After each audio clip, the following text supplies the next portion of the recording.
Bueno, muy buenos días sean todos ustedes, sean bienvenidos a esta nueva modalidad de videos. El día de hoy tenemos un invitado muy especial que es el doctor Edgar Hernández Crisóstomo, que es un R2 de urgencias del Hospital General de Zona número 71, licenciado Benito Coquet de Veracruz. Doctor, bienvenido, buenas tardes.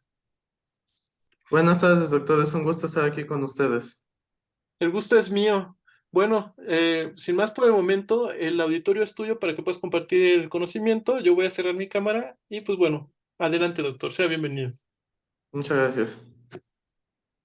Buenas tardes a todos. Como bien dijo el doctor, soy el doctor Edgar Hernández, residente de segundo año de la especialidad de urgencias. Primero que nada, quiero agradecer al doctor Ortiz por esta amable invitación para estar aquí en su canal, en este espacio de conocimiento. Sin más preámbulo, les voy a hablar acerca de la guía europea sobre el manejo del sangrado mayor y la coagulopatía después de un trauma. La sexta edición es de este año 2023. Aclaro que no tengo ningún fin de lucro, ningún conflicto de interés, ni nada por el estilo. Empecemos. Tenemos que todo paciente politraumatizado ocupa actualmente en el mundo el 8% del total de muertes anuales. Es una de las tasas más elevadas de causa de mortalidad.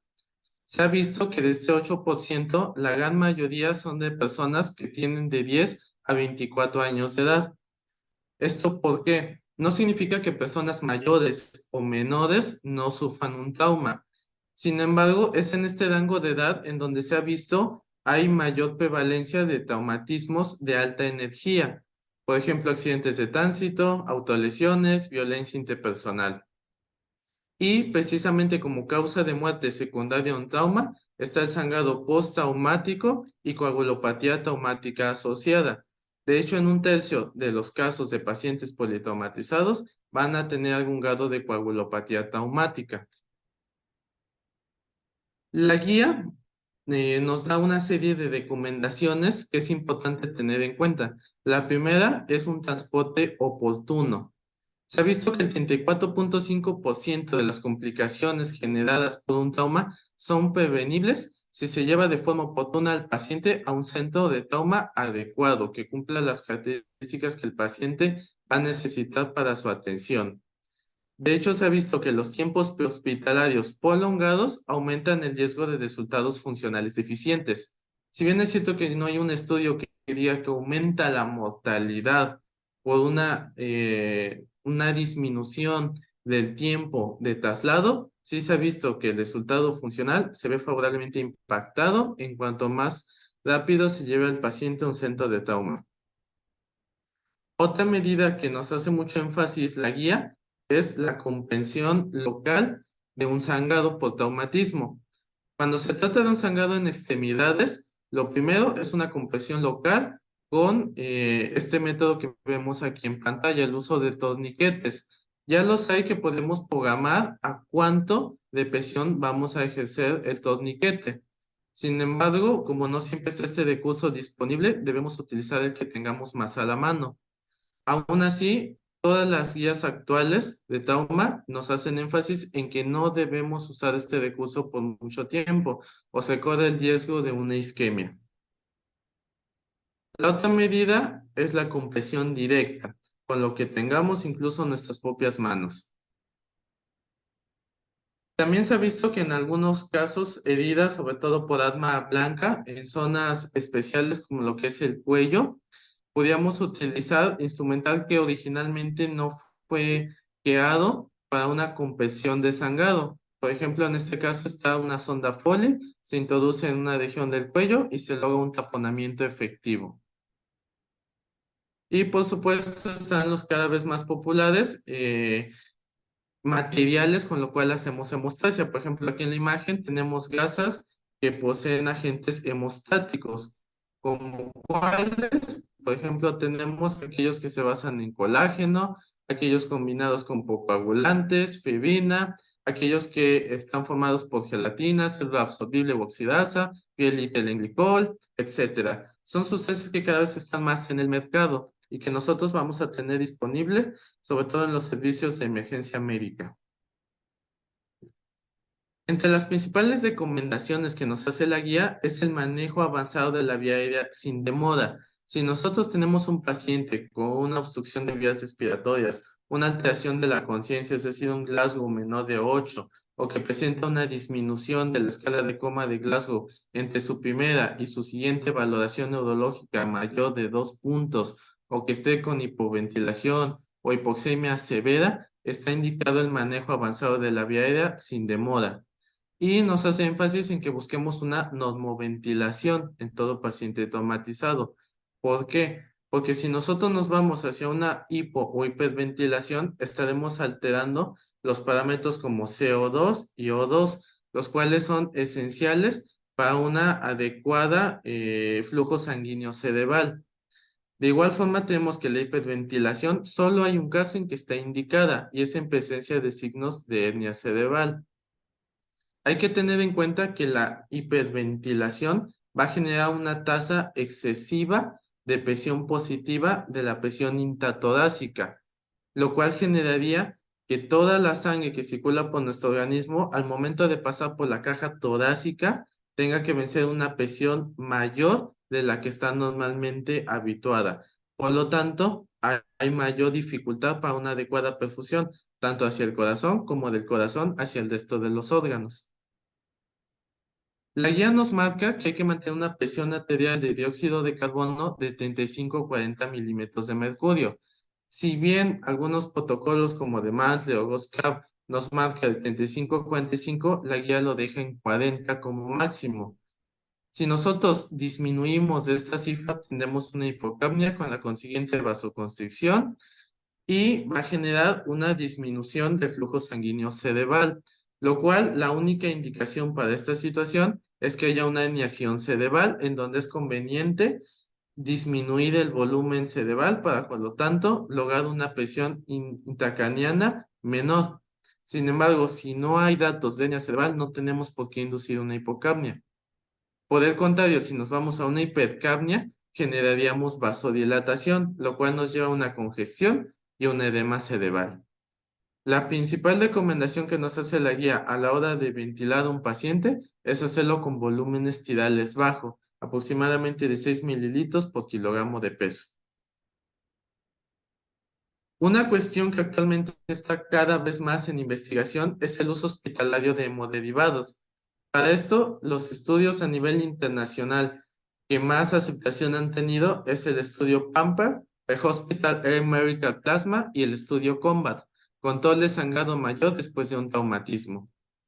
En el primero ocupa lo que es plasma antes de un internamiento en un paciente politraumatizado, mientras que el estudio COMPAT se basa tanto en pasar paquetes globulares, plasma, etcétera. Se ha enfocado en pacientes con coagulopatía traumática, lesiones contusas, trauma brain injury con una tomografía computarizada positiva o un tiempo de rescate hospitalario mayor de 20 minutos. Como resultado, en ambos estudios se ha visto una reducción de la mortalidad en las primeras 24 horas. Sin embargo, no ha disminuido la mortalidad a un mes. De igual forma, otros estudios han demostrado que hay igualmente resultados positivos y de la misma magnitud si en lugar de hemoderivados se empieza con solución salina 0.9%, aproximadamente 1 litro, desde el primer contacto con los servicios de emergencia del paciente hasta la llegada a un medio hospitalario. Por lo tanto, en la actualidad todavía no está muy aceptado el uso de hemoderivados prehospitalarios. El que ha tenido hasta ahora mayor de nombre, por decirlo de alguna forma, es el uso de plasma liofilizado. Se ha visto que es un plasma que da mejores resultados que un plasma congelado. Y se ha visto que si se pasa en bolo aunado a la transfusión de un paquete globular en el medio prehospitalario, puede llegar a disminuir el requerimiento de hemoderivados que se van a ocupar posteriormente en el paciente. Sin embargo, no impacta a nivel de mortalidad. Como podemos ver, si bien hay resultados que empiezan a ser favorables hacia una hemotransfusión prehospitalaria, todavía no hay resultados que nos den una certeza de que es un método ideal. Además, una barrera con la que estamos luchando es el costo que tiene el tener hemoderivados disponibles en los servicios de atención prehospitalaria. Algo que también nos enfatiza mucho la guía es que no nos basemos únicamente en una escala a la hora de que nosotros valoramos a un paciente. Ninguna escala tiene por sí sola el suficiente valor pronóstico, de gravedad, como ustedes lo quieran ver, para determinar que un paciente se encuentra inestable y va a requerir un protocolo de transfusión masiva. Para eso algunas escalas que se sugieren utilizar es la escala RAP, la escala ABC Score, la escala TASH Score y lo que es el índice de choque y la presión de pulso. El índice de choque entendido como la frecuencia cardíaca entre la presión arterial sistólica con valores normales de 0.5 a 0.7. Si tenemos un paciente con un índice de choque de 0.8 o más, se asocia con lo que es un protocolo de transfusión masiva en el 25% de los casos, así como de requerir radiología intervencionista o una intervención quirúrgica. Si el resultado fuera mayor de 1, hay un porcentaje todavía mayor que varía de entre el 50 al 70% de riesgo de transfusión masiva. Por otro lado, si nosotros ocupamos la presión de pulso, entendería como una diferencia de la presión sistólica menos la presión diastólica y tenemos una diferencia mayor de 40 milímetros de mercurio, hay altas posibilidades de que el paciente requiera una transfusión o una toracotomía en caso de que sea un trauma de tórax, una LAPE si fuera traumatismo abdominal, etcétera. Una escala que se ha venido utilizando en la última década cada vez con mayor frecuencia es la propuesta por el American College of Surgeons del Advanced Trauma Life Support, es decir, ATLS, con la que todos estamos familiarizados. ¿Por qué? Porque ya nos establece en base al volumen sanguíneo perdido cómo debemos nosotros empezar la reanimación. En la clase uno con un porcentaje de menor del 15% de sangre perdida, únicamente monitorizamos y podemos iniciar con soluciones intravenosas. En la clase 2 con una pérdida del 15 al 30%, es posible la transfusión de hemoderivados, pero todavía debemos continuar con cristaloides y vigilancia. En la clase 3 y 4 ya hay una certeza absoluta de que el paciente requiere hemoderivados por una pérdida que va del 30% o mucho más de sangre. Esta es una tabla que nos muestra la guía, a mi parecer bastante útil, donde nos dice que todo paciente politraumatizado que presente uno de los siguientes tres criterios: presión arterial sistólica menor de 100, pérdida de sangre mayor de 500 mililitros o una escala de coma de Glasgow menor de 13, y que además presente al menos uno de los siguientes: fracturas de huesos largos, todas inestables, lesión abdominal grave, fractura pélvica o fractura vertebral inestable, y aunado a esto, una caída de 4 metros o más, o una pecho, abdomen acuñado o atapado, si cumple al menos uno de estos tres niveles, genera que nosotros tengamos que pedirle una tomografía computarizada de cuerpo completo, ya que el riesgo de que haya traumas en múltiples áreas del cuerpo es muy alta. También nos dice que todo el tiempo hay que estar monitorizando al paciente. No podemos confiarnos en la valoración inicial que tenemos. Debemos checar continuamente la hemoglobina y lactato. ¿Por qué? Porque la hemoglobina muchas veces nos va a dar un resultado normal en la primera monitorización y posteriormente se va a ver que va en descenso. De igual forma, nuestra animación con líquidos prehospitalaria y el inicio de su llegada del paciente puede disfrazar niveles de hemoglobina, hematoquito, que en realidad deberían estar bajos. Nos hace especial énfasis en el lactato debido a que es un marcador de la hipoxia celular y por lo tanto es uno que debemos tener en cuenta desde el inicio de la llegada del paciente al servicio. De igual forma, nosotros también debemos tener en cuenta que todo paciente que llega con nosotros y que está con riesgo de choque hemorrágico o ya en choque hemorrágico, debemos iniciar lo que es un volumen de soluciones cristaloides o hemoderivados. Sin embargo, anteriormente, antes veíamos que manejamos grandes volúmenes de líquidos, pasábamos gran cantidad de soluciones. ¿Cuál es el problema? Que esto daña el glucocáliz, que esto finalmente va a dañar al paciente. Y en un paciente con un sangrado abundante, tener presiones arteriales elevadas puede generar que sangre más de lo que debería. Entonces se ha propuesto lo que es un volumen distinguido de soluciones. con el objetivo de lugar únicamente una presión arterial sistólica objetivo de 80 o 90 milímetros de mercurio, en lo que se ha denominado una hipotensión permisiva. Esto únicamente hasta que se detenga el sangrado. Posteriormente ya podemos elevar nuestra presión objetivo. De igual forma, hay que tener muy en claro, estas presiones son únicamente para pacientes politraumatizados que no tenemos la sospecha ni certeza de un traumatismo craneoencefálico severo. Si nosotros tenemos un paciente con un traumatismo craneoencefálico, lesión de columna o hipertensión arterial sistémica de larga evolución, acostumbrado a cifras tensionales elevadas, nosotros lo mejor es que sigamos protocolos ya establecidos donde se recomienda una presión arterial media mayor de 90. También es importante que sepamos con qué solución vamos a reanimar. Nos llega nuestro paciente, tenemos soluciones, pero ¿cuál vamos a utilizar? Las soluciones hipertónicas se ha visto que no influyen ni positiva ni negativamente. Entonces no tenemos por qué perder tiempo quedándolas. No. También las soluciones hipotónicas no son de utilidad. El lactato-Dinger, la albúmina hipotónica no nos funcionan. Sobre todo en pacientes con TCE, donde se ha visto que van a desplazar el líquido hacia el tejido cerebral dañado y van a empeorar las condiciones y pronóstico del paciente. Los coloides, ya cada vez más en desuso, como almidón, gelatina y albúmina, están indicados solo en la fase aguda para restaurar volumen y solo si no hay una adecuada respuesta con otras soluciones. Sobre todo porque los coloides tienen un efecto sobre la hemostasia. Van a generar mayor riesgo de que el paciente tenga una coagulopatía traumática. Y en caso de que los lleguemos a utilizar, debemos utilizar el fibrinógeno a la par para evitar esta coagulopatía. La solución que es actualmente la piedra angular para el tratamiento de pacientes politraumatizados es el cloruro de sodio al 0,9%. Y la regla nos dice de que debemos limitarla de 1 a 1,5 litros. Y nunca se debe usar si tenemos la sospecha de que nuestro paciente está en estado de acidosis. Posteriormente, solo como mención, ya conocemos el uso de vasopresores y agentes inotópicos.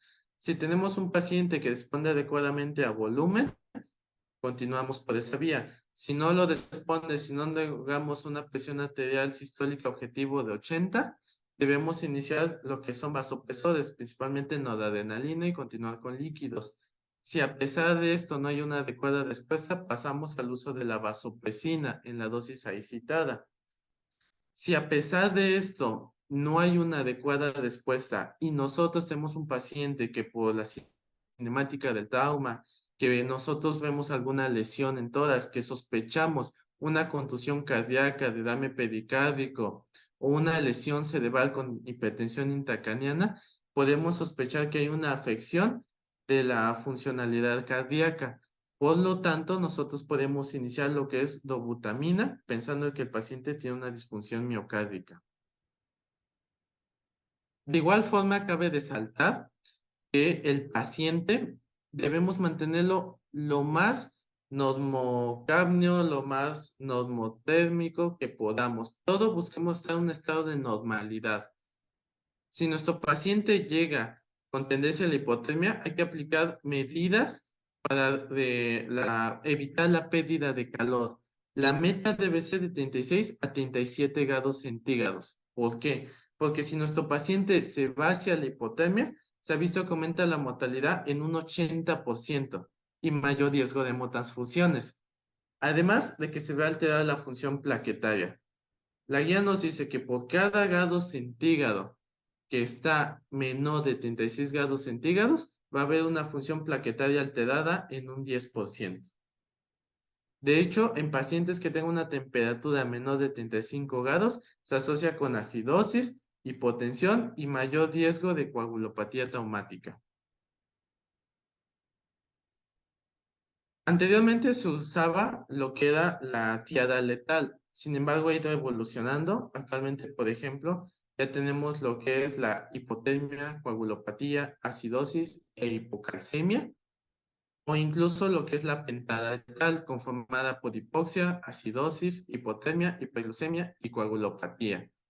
Como ven en todas, tanto la hipotermia como coagulopatía son elementos que no van a estar ausentes de un resultado fatal. Nosotros debemos combatir en todo paciente estos dos elementos. También la guía, a pesar de que menciona que hay que estar todo el tiempo conscientes del mecanismo de lesión, hace un especial énfasis en aquellas lesiones que abarquen lo que es la pelvis. Nos dice que si tenemos una fractura pélvica, en el medio prehospitalario debe hacerse al menos un vendaje pélvico. Y una vez que llega al medio hospitalario, hay que hacer una evaluación oportuna, un tratamiento lo antes posible, principalmente con una cierre y estabilización del anillo pélvico. Si se puede, interna, perfecto, definitiva, si no, que se haga con una fijación externa. Pero es un tipo de lesión que no podemos dejar pasar en alto. ¿Por qué? Porque es de las fracturas que más sangrado nos va a generar y se ha visto que genera una alta tasa de inestabilidad hemodinámica y puede generar una tasa de mortalidad de hasta el 30%.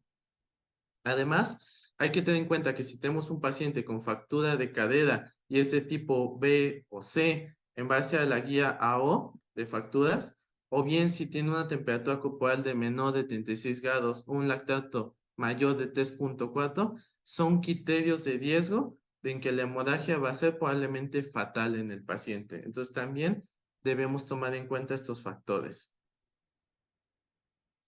Está lo que es la cirugía de control de daños. Tenemos que si un paciente está gravemente lesionado, presenta un estado de shock, una coagulopatía identificada, hipotermia, acidosis, si el paciente está de difícil control, debemos acudir inmediatamente a la cirugía de control de daños. No podemos esperar a estabilizar en todo al paciente porque difícilmente se va a lograr. Sí debemos llevarlo a la mayor estabilidad posible, pero debemos trabajar en conjunto con cirugía, con trauma, con tal de lograr una cirugía de control de daños y darle mayor tiempo al paciente para poder estabilizarlo, principalmente en una unidad de cuidados intensivos. Ahora bien, entrando al principal elemento de esta guía, es la coagulopatía traumática.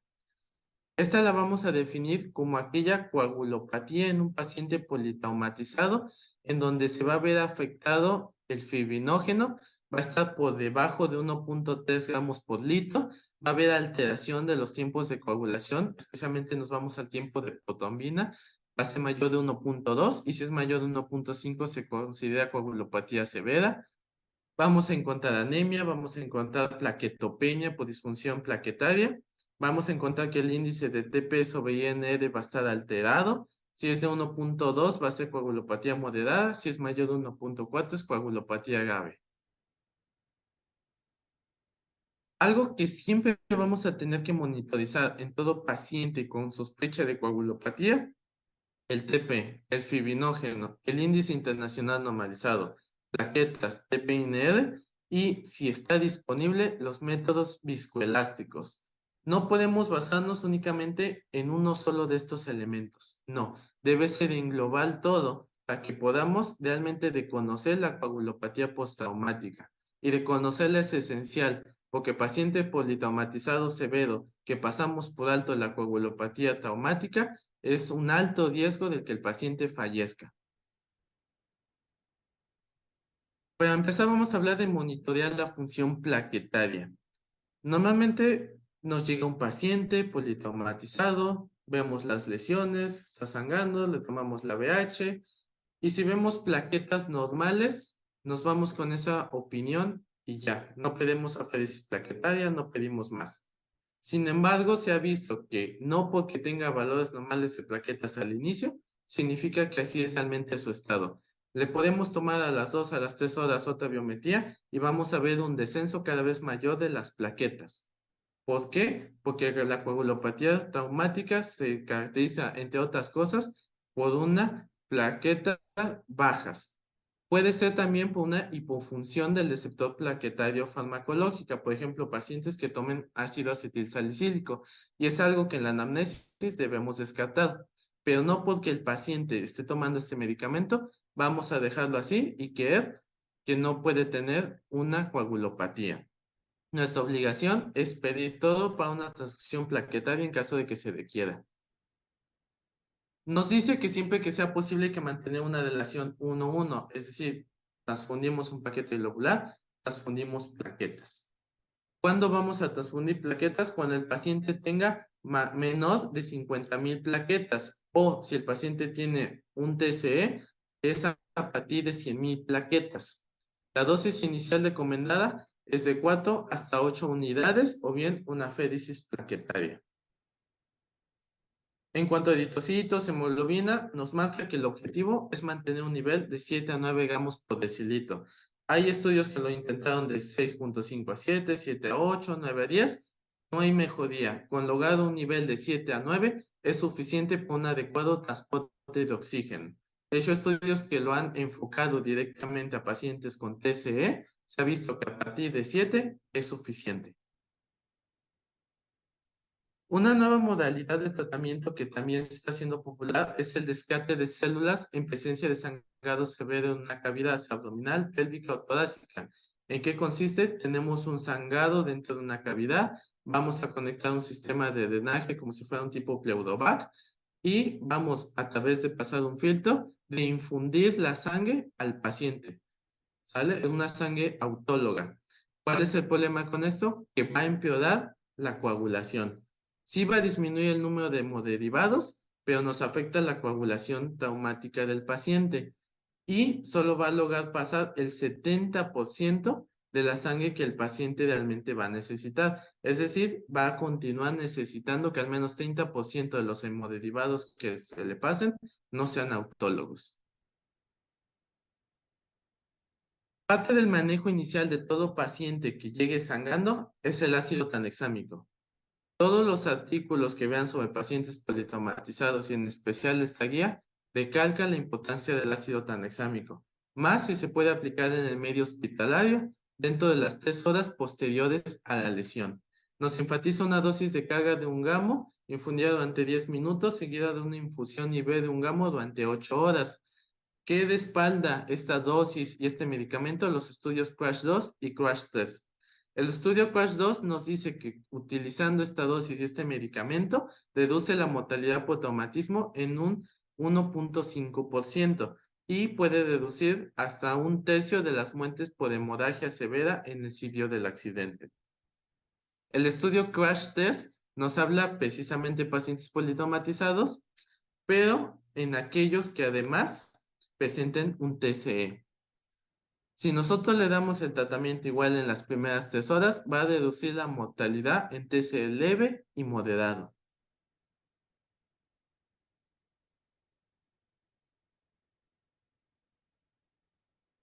Otra cuestión importante es, nosotros debemos mantener una relación lo más posible que sea 1-1-1.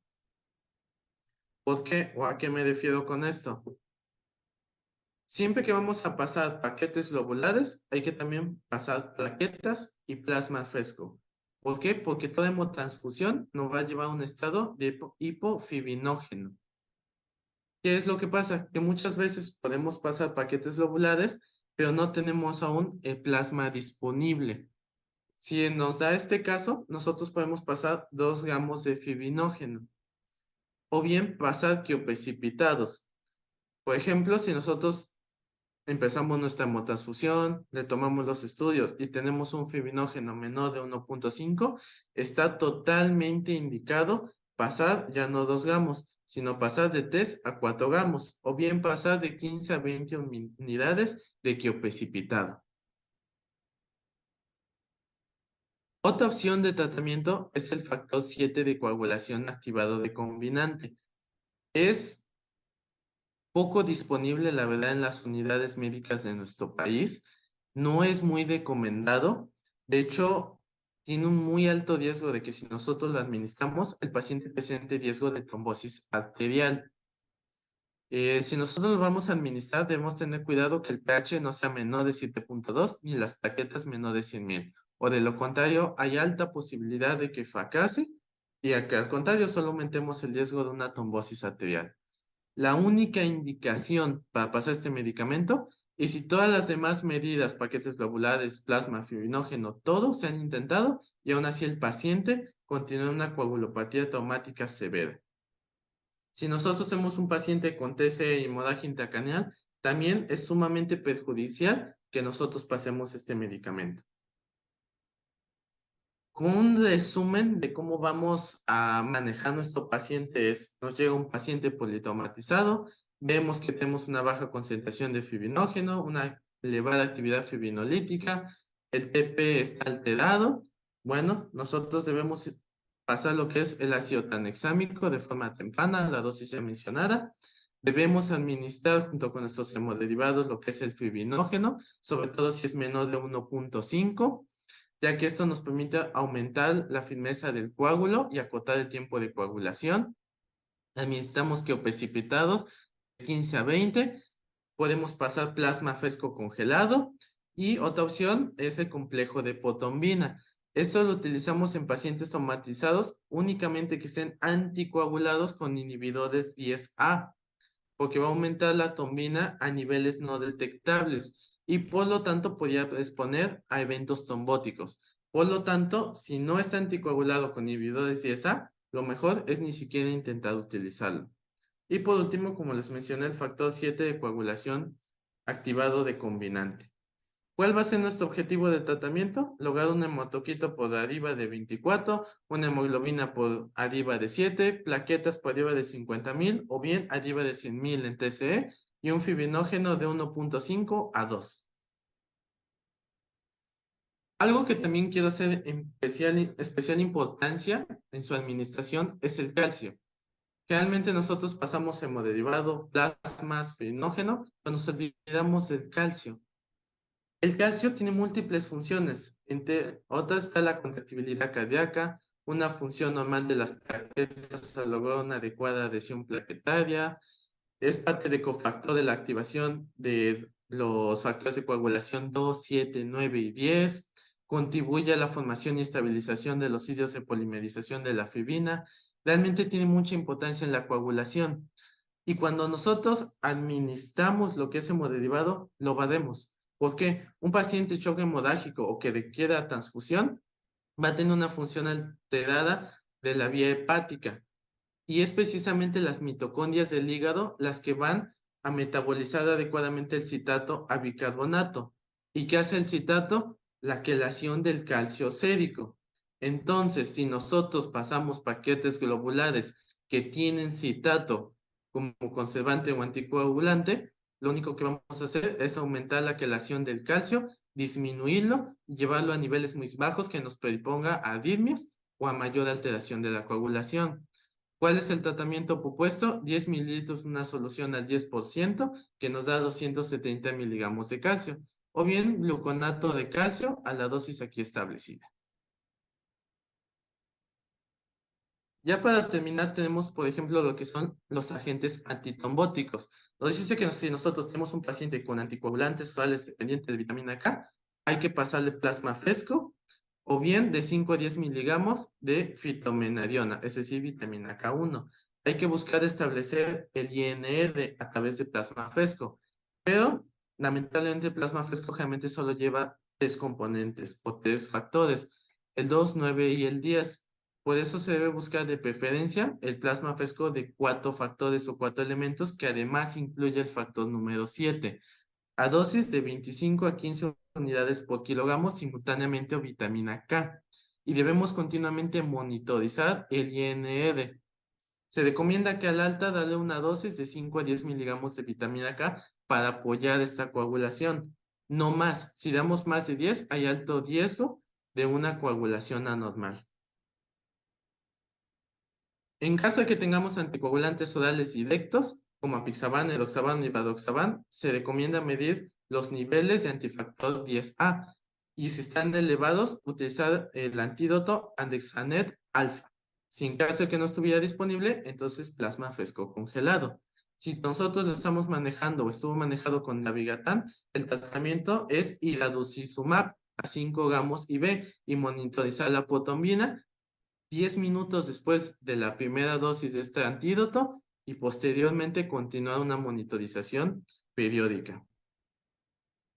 Para la tomboprofilaxis, todo paciente politomatizado está en riesgo de hacer tombos. ¿Por qué? Porque el paciente no se va a mover adecuadamente. Entonces se ha visto que el principal riesgo de émbolo es un embolismo pulmonar.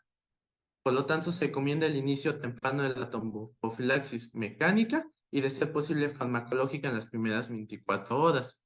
Y que iniciemos con heparina de bajo peso molecular. Nada más que esta, como sabemos, debemos ajustarla a la tasa de filtrado glomerular y solo iniciarla después de que ya tengamos una tomografía de cráneo completamente normal. ¿Cuáles son las contraindicaciones para la tomoprofilaxis? Una anticoagulación, trombocitopenia menos de 50.000, un trastorno hemorrágico heredado o activo, una punción no compresible en las últimas 4 horas, una biopsia, una punción lumbar o procedimientos de alto riesgo hemorrágico que vayamos a desarrollar. Como resumen, no podemos olvidar los puntos principales.